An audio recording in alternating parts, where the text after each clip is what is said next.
guys, this is Nitika Malhotra from the Art Shelf Studio. I'm a professional artist and love to work in different mediums. In this video, I have shared the process of creating wall clock in resin.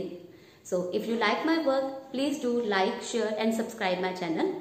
So let's hop on to the video.